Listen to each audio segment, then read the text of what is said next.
السلام علیکم، میں ہوں شاشق، آپ دیکھ رہے ہیں انقلاب ٹی وی۔ گرمی کی شدت میں اضافہ ہو رہا ہے اور پارا جو ہے اپنی بلندیوں کی طرف بڑھ رہا ہے۔ دوسری جانب پاکستان کا سیاسی ماحول بھی گرم ہو چکا ہے اور مختلف حلقوں کی جانب سے مختلف آوازیں سنائی دے رہی ہیں۔ یہاں تک کہ اعلیٰ عدلیہ کا پارا بھی چڑھ گیا ہے اور ججوں کے درمیان ہونے والے جملوں کے تبادلے بھی عدالتی گرمی کا اظہار کر رہے ہیں۔ لاہور میں وکلا بھی باہر آ گئے اور ان کی پولیس کے ساتھ جھڑپیں اور ٹھوکا ٹھاکی کا عمل بھی اپنی راہ پر گامزن ہے۔ اور دیکھیے کہ آج رات کو کیا ہوتا ہے۔ پولیس نے مختلف وکلا کے خلاف پرچے درج کر لیے ہیں اور رات گئے امکان ہے کہ ان کی گرفتاریوں کے لیے ان کے گھروں پر ریڈ کی جائے گی، چھاپے مارے جائیں گے۔ ناظرین، ایک طرف تو اعلیٰ عدالتوں کی جانب سے پاکستان تحریک انصاف کو مخصوص نشستوں کے حوالے سے ریلیف دیا گیا ہے، دوسری جانب اسلام آباد ہائی کورٹ کے 6 ججوں کی جانب سے لکھے گئے خط کی سماعت کے درمیان جو گرما گرمی دکھائی دی ہے وہ بھی معنی خیز ہے۔ تیسری جانب اگر آپ دیکھیں تو آئی ایس پی آر نے جو پریس کانفرنس کی ہے وہ بھی ماحول کی سنگینی کی طرف اشارہ کرتی ہے۔ اور کل جب کہ پاکستان تحریک انصاف نے 9 مئی کو اپنے جلسے رکھے ہوئے ہیں، جس میں ان کا بظاہر کہنا تو یہی ہے کہ وہ اپنی فوج سے اظہار یکجہتی کا مظاہرہ بھی کریں گے، ان کے اس اعلان کے بعد، ان کے اس فیصلے کے بعد آئی ایس پی آر کی پریس کانفرنس کرنا اور یہ مطالبہ کرنا کہ ان کو سزا دی جائے جو 9 مئی میں ملوث تھے، اور ایک طرف یہ بھی کہنا کہ معافی مانگیں گے، یہ دو متضاد چیزیں ہیں۔ جب سزا دینے کی بات ہو رہی ہے تو پھر معافی کی بات ختم ہو جاتی ہے، پھر تو سزا کاٹنے کے بعد جرم ہی ختم ہو گیا، معافی کس چیز کی مانگنی ہے۔ ہاں، اگر اسٹیبلشمنٹ نے اس رویے کا مظاہرہ کرنا تھا تو یہ بہت پہلے کر دینا چاہیے تھا، جب مختلف حلقوں کی جانب سے یہ مطالبہ کیا جا رہا تھا کہ کچھ بھی ہے ملکی مفاد میں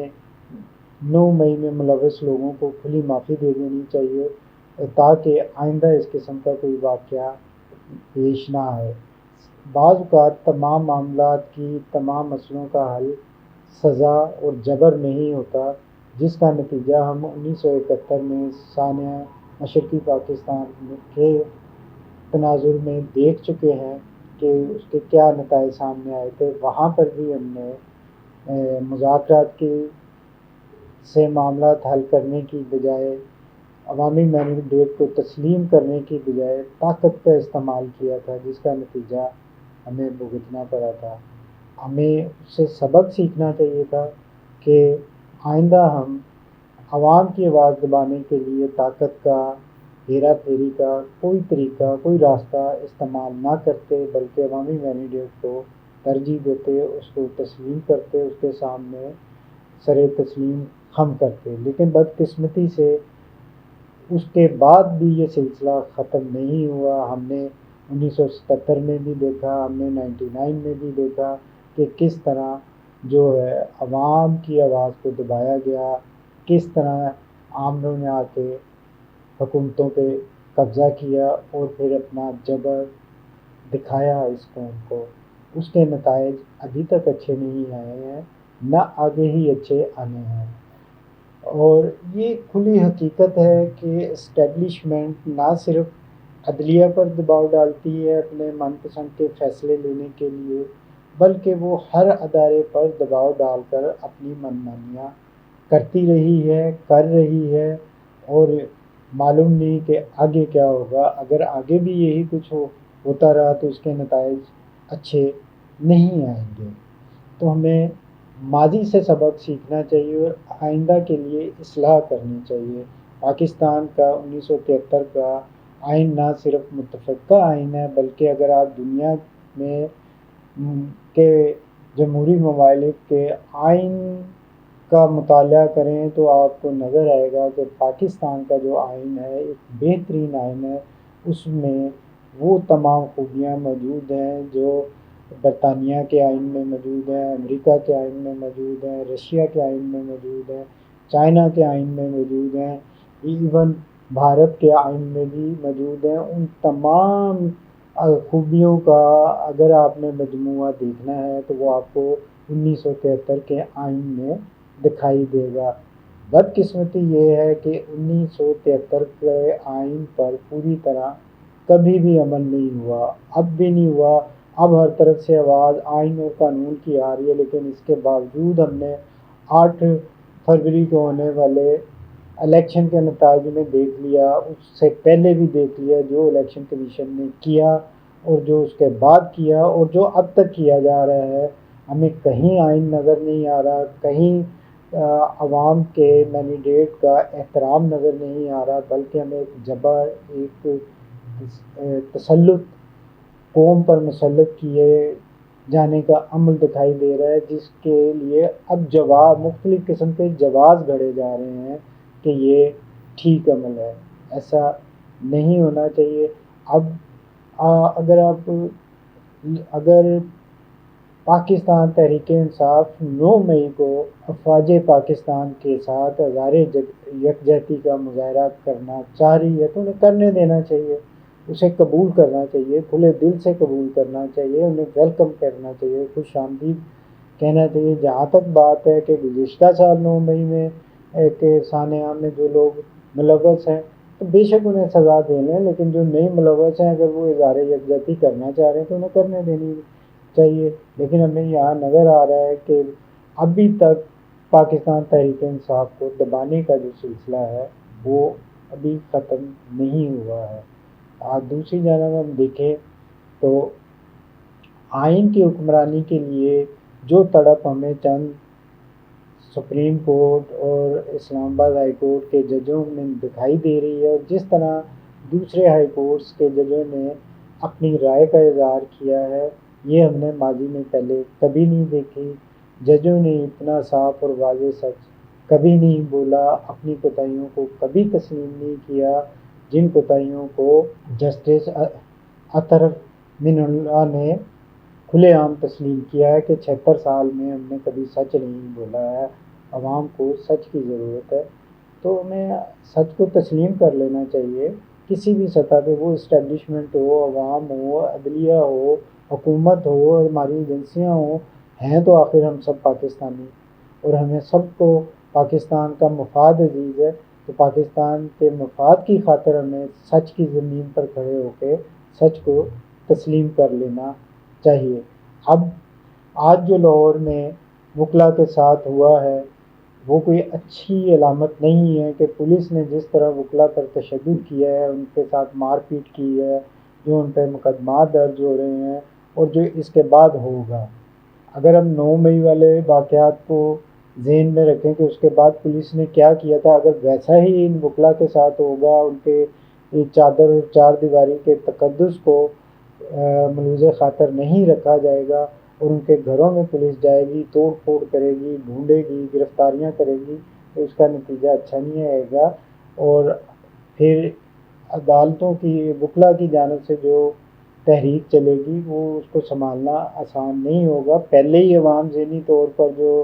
ہے پولیس سے نالاں ہیں اور پولیس رویے کو تسلیم نہیں کرتی، جبکہ اب ہم دیکھ رہے ہیں کہ وزیر اعلیٰ پنجاب مریم نواز نے جب سے حکومت سنبھالی ہے وہ بہت کوشش کر رہی ہیں اچھے اقدامات کرنے کی، گو کہ ان پر ویڈیوز کے بنانے پر، ویڈیوز جاری کرنے پر مختلف حلقوں کی جانب سے شدید تنقید کی جاتی ہے۔ اس کے باوجود دیکھنے کی بات یہ ہے کہ وہ کچھ نہ کچھ تو کر رہی ہیں، چاہے دکھاوے کے لیے کیوں نہ کریں،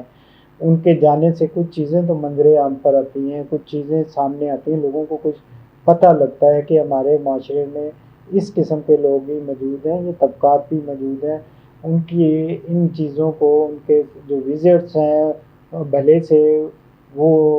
ماڈلنگ کے نظر آ رہے ہیں یا کسی بھی طرح کے نظر آ رہے ہیں، ان کو صرف محض تنقید کی نظر سے نہیں دیکھنا چاہیے، اس میں تعریف اور حوصلہ افزائی کے پہلو کو بھی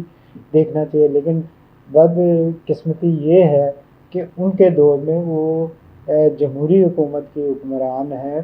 ان کا کہنا بھی ہے، بلکہ ہم دیکھ رہے ہیں چاہے ان پہ الزامات ہیں کہ وہ الیکشن ہار گئی تھیں، اس کے باوجود وہ الیکشن کے ذریعے صوبائی اسمبلی کے ذریعے وزیر اعلیٰ بنی ہے۔ تو ان کے دور میں یہ ہرگز نہیں ہونا چاہیے کہ جو لوگ اپنے حق کے لیے آواز اٹھائیں، اپنا آئینی حق استعمال کرتے ہوئے احتجاج کریں، اپنی آواز حکمران تک پہنچانے کی کوشش کریں، تو پولیس ان پہ پل پڑے، ٹوٹ پڑے۔ کسانوں کے ساتھ بھی یہی ہوا، انہیں گرفتار کیا گیا۔ پی ٹی آئی کے لوگ کوئی جلسہ کرنا چاہتے ہیں، کوئی تقریب کرنا چاہتے ہیں، ان کے ساتھ بھی یہی سلوک ہوتا ہے، پولیس کرسیاں اٹھا کے لے جاتی ہے، جس کے گھر میں جو اس کو منتظمین ہوتے ہیں وہ گرفتار ہو جاتے ہیں۔ اب وکلا اگر اپنے ایک جائز حق کے لیے آواز اٹھا رہے ہیں کہ وہ نہیں یہ چاہتے کہ تحصیل سطح پر عدالتیں تقسیم ہو جائیں، ایک وکیل کو اس سے جو پریشانیاں درپیش ہوں گی، جو مسائل درپیش ہوں گے، وہ اس کی آواز اپنے چیف جسٹس تک پہنچانا چاہتے ہیں، اعلیٰ حکام تک پہنچانا چاہتے ہیں، تو یہ کوئی بات نہیں ہے کہ انہیں پولیس تشدد کا سامنا کرنا پڑے، انہیں گرفتاریوں کا سامنا کرنا پڑے، ان کے گھروں پہ چھاپے مارے جائیں۔ یہ کوئی رویہ نہیں ہے، اس کے اچھے نتائج نہیں ملیں گے۔ آگے ہی پاکستانی قوم مہنگائی، بے روزگاری اور دیگر مسائل کی، معاشی مسائل کی وجہ سے فرسٹریشن کا شکار ہے۔ دوسرا، ان کی آواز مسلسل دبائی جا رہی ہے، انہیں ہزارے رائے کا اس طرح حق نہیں مل رہا جس طرح آئین پاکستان انہیں یہ حق دیتا ہے۔ وہ اپنے اس حق کا اس آزادی کے ساتھ استعمال نہیں کر سکتے، ان میں گھٹن بہت زیادہ ہے۔ آپ اس کو مزید دبائیں گے تو اس کے نتائج اچھے نہیں آئیں گے، لوگ پھٹ پڑیں گے، لوگ ٹوٹ پڑیں گے، جس کا مظاہرہ آپ نے دیکھا کہ پولیس والوں نے بھاون نگر میں اگر اس قدر تشدد نہ کیا ہوتا اور اس حد تک لوگوں کو نہ دبایا گیا ہوتا کہ ہمارے اداروں کو اس میں مداخلت کرنی پڑتی۔ پھر آپ اس کے بعد دیکھ لیں گے جو کھاریاں میں واقعہ ہوا ہے پولیس کے ساتھ، پولیس گردی کے خلاف، جو خواجہ سرا ہیں انہوں نے جو رد عمل دیا ہے، انہی چیزوں سے اندازہ لگا لیں کہ عوام کا دم گھٹ رہا ہے، لوگوں کا، عام شہریوں کا دم گھٹ رہا ہے۔ اب وہ سختی برداشت کرنے کے قابل نہیں رہے ہیں، وہ مزید سختی برداشت نہیں کریں گے۔ لہٰذا پاکستان کے مفاد کے لیے، اس قوم کے مفاد کے لیے مذاکرات کا راستہ اپنائیں، معافی کا راستہ اپنائیں، رحم دلی کا راستہ اپنائیں، صلہ رحمی کا راستہ اپنائیں، سختی کا راستہ نہ اپنائیں، جس کے نتائج اچھے نہیں ہوں گے۔ اسی کے ساتھ اجازت دیجیے، خدا حافظ۔